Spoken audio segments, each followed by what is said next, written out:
ঝিনাইদহ শহরের সুদীপ জোয়ারদারের মৃত্যু রহস্য উদ্ঘাটনে মানববন্ধন ও বিক্ষোভ মিছিল করেছে শুভাকাঙ্ক্ষী বন্ধুমহল ও এলাকাবাসী। দুপুর 12টায় শহরের পায়রা চত্বরে 2007 সালের এসএসসি ও 2009 সালের এইচএসসি শিক্ষার্থীদের ব্যানারে এই কর্মসূচি পালিত হয়। এতে অংশ নেন বিভিন্ন সাংস্কৃতিক ও স্বেচ্ছাসেবী সংগঠনের নেতারা। এর আগে গতকাল 6 জুলাই শহরের কেপি বসু সড়কের নিজ বাড়ি থেকে সুদীপের ঝুলন্ত মরদেহটি উদ্ধার করা হয়। মরদেহের পিঠে ও পায়ে একাধিক আঘাতের চিহ্ন থাকায় তার মৃত্যুকে ঘিরে রহস্যের সৃষ্টি হয়েছে। মানববন্ধনে অংশ নিয়ে বক্তারা বলেন, সুদীপকে সুপরিকল্পিতভাবে হত্যা করে ফ্যানের সাথে ঝুলিয়ে রাখা হয়েছে। এই সময় সুষ্ঠু তদন্তের মাধ্যমে হত্যাকারীদের বিচার দাবি করেন এলাকাবাসী। কালকে সুদীপকে আমরা শ্মশানে নিয়ে গেছি, সেখানে তাকে দাফন করা হয়েছে, কিন্তু এখনো শ্মশানের যে খরচ তার পরিবারের পক্ষ থেকে কিন্তু সেই খরচ দেওয়া হয় নাই।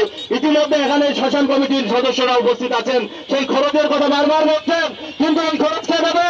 সুদীপের কি কেউ ছিল না? সুদীপের কি কোনো সম্পদ ছিল না? যে সম্পদ কাল হয়ে হয়েছে সেই সম্পদের বিনিময়ে সুদীপের কিন্তু শেষ কাজের যে খরচ সেটাও সম্পূর্ণ করা হয়নি। সুদীপ আত্মহত্যা করেনি, সুদীপের এইটা পরিকল্পিত হত্যা। কারণ তার শরীরের চিহ্ন দেখে বোঝা যায় যেটা এটা পরিকল্পিত হত্যা। সুদীপের পায়ে এবং পিঠে আঘাতের চিহ্ন। তাই আমি প্রশাসনকে বলতে চাই, সুদীপ হত্যার সঠিক মোটিভ বের করে খুনিদের বিচারের আওতায় নিয়ে আসতে হবে। তাদের দৃষ্টান্তমূলক শাস্তি এই ছেলেদের মানুষ দেখতে চাই, যাতে ভবিষ্যতে এই জাতীয় কোনো ঘটনা থেকে কেউ সাহস না পায়। আমরা এই ছেলেদের প্রশাসনের কাছে জবাব চাই।